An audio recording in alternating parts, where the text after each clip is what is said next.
ସମସ୍ତଙ୍କୁ ମୁଁ ସ୍ୱାଗତ ଜଣାଉଛି ସେନ୍ସସ୍ର ଆଉ ଗୋଟେ ଲର୍ଣ୍ଣିଂ ଭିଡ଼ିଓରେ। ଆଜି ଆମେ ଜାଣିବା ତ ନୂଆ ଆପ୍ଟା ଆସିଛି HLOର, ସେଟା ଆମେ କିପରି ଓପନ୍ କରିବା, କିପରି ତାର ସେଟିଂ ଗୁଡ଼ାକ ଜାଣିବା।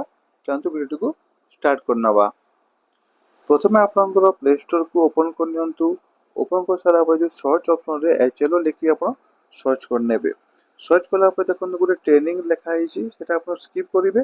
ଉପରକୁ ଦେଖନ୍ତୁ ସେନ୍ସର 2027 ହାଉସ୍ ଲିଷ୍ଟ ଲେଖା ହେଇଛି, ସେଟାକୁ ଆପଣ ଇନଷ୍ଟଲ୍ କରିନେବେ। ଇନଷ୍ଟଲ୍ କରିସାରିଲା ପରେ ତାକୁ ଆପଣ ଓପନ୍ କରିବେ। ଓପନ୍ କଲା ପରେ ଆପଣଙ୍କର ଯେଉଁ ଆଇଡି ପାସୱାର୍ଡ ପଚାରିବ, ତା ଆଗରୁ ଦେଖନ୍ତୁ ଯଦି ଆପଣ ପୁରୁଣା ଆଇଡି ଅଛି ଯେଉଁ ଟ୍ରେନିଂର HLO ଆପ୍ଟା, ତାକୁ ଆପଣଙ୍କୁ ଅନଇନଷ୍ଟଲ୍ କରିବାକୁ ପଡ଼ିବ, ନହେଲେ ଏଇଟା ଓପନ୍ ହେବନି।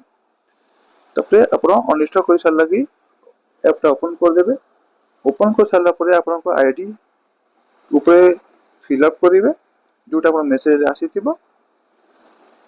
ତ ତାପରେ ଆପଣ ତା ତଳେ କ୍ୟାପଚା କୋଡ୍ ଥିବ, ସେଇ କ୍ୟାପଚା କୋଡ୍କୁ ଫିଲ୍ଅପ୍ କରିସାରି ଆମେ ଲଗ୍ଇନ୍ ଅପସନ୍ରେ କ୍ଲିକ୍ କରିବେ। କ୍ଲିକ୍ କଲା ପରେ ଆପଣଙ୍କର ମେସେଜ ଆସିଯିବ ଆପଣଙ୍କର ଫୋନ୍ ନମ୍ବରକୁ OTP। ତ ସେ OTPଟା ଆପଣ ସବମିଟ୍ କରି ଭେରିଫାଏ OTP କରିନେବେ। ଭେରିଫାଏ କରିସାରିଲା ପରେ ଆପଣଙ୍କର ପାସୱାର୍ଡ ପଚାରିବ। ଯେଉଁ ପାସୱାର୍ଡଟା ଆପଣଙ୍କ ମେସେଜକୁ ଆସିଥିବ ସେଇଟା ହେଉଛି admin@123। ସେଇ admin123 ଦେଇ ଆପଣ ସବମିଟ୍ କରିଦେବେ। ଦେଖନ୍ତୁ ମୋର ଲଗ୍ଇନ୍ ସକ୍ସେସଫୁଲ୍ ଦେଖାଉଛି, କାରଣ ମୁଁ ପାସୱାର୍ଡ ଚେଞ୍ଜ କରିସାରିଛି। ଯଦି ଆପଣ ନୂଆ କରି ଖୋଲୁଛନ୍ତି ତାହେଲେ ଆପଣଙ୍କୁ ଫରଗଟ୍ ପାସୱାର୍ଡ ବୋଲି ପଚାରିବ। ସେଠି ଆପଣ ଓଲ୍ଡ ପାସୱାର୍ଡ admin123 ଦେବେ ଆପ୍ରେ ଲଗେଇକି। ତାପରେ ଆପଣ ନୂଆ ପାସୱାର୍ଡ ଯେଉଁଟା ରଖିବାକୁ ଚାହିଁବେ ସେଇ ପାସୱାର୍ଡ ଦେଇ ଆପଣ ସବମିଟ୍ କରିବେ। ସବମିଟ୍ କରିସାରିଲା ପରେ ଆପଣଙ୍କର ସେଟ୍ ପିନ୍ ପଚାରିବ, ଯେଉଁ ଆପଣଙ୍କର 4ଟା ପିନ୍ ଦେବେ, যেটা ଆପଣଙ୍କ ଇଜି ରହିବ, ମନେ ରହିବ। ତାପରେ ନେକ୍ସଟ କନଫର୍ମ ପିନ୍ ଦେବେ, ସେଇ ପିନ୍ଟା ରିପିଟ୍ କରିବେ।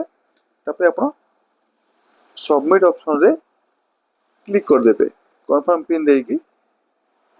ସବମିଟ୍ ଅପସନ୍ରେ କ୍ଲିକ୍ କରିବା ପରେ ଆପଣଙ୍କର ଯେଉଁ ଜାଗାଟା ରିଅଲ୍ ଆପଣ ସେନ୍ସର ଯେଉଁଠି କରିବେ ସେଇଟା ଏଠି ଶୋ କରିବ।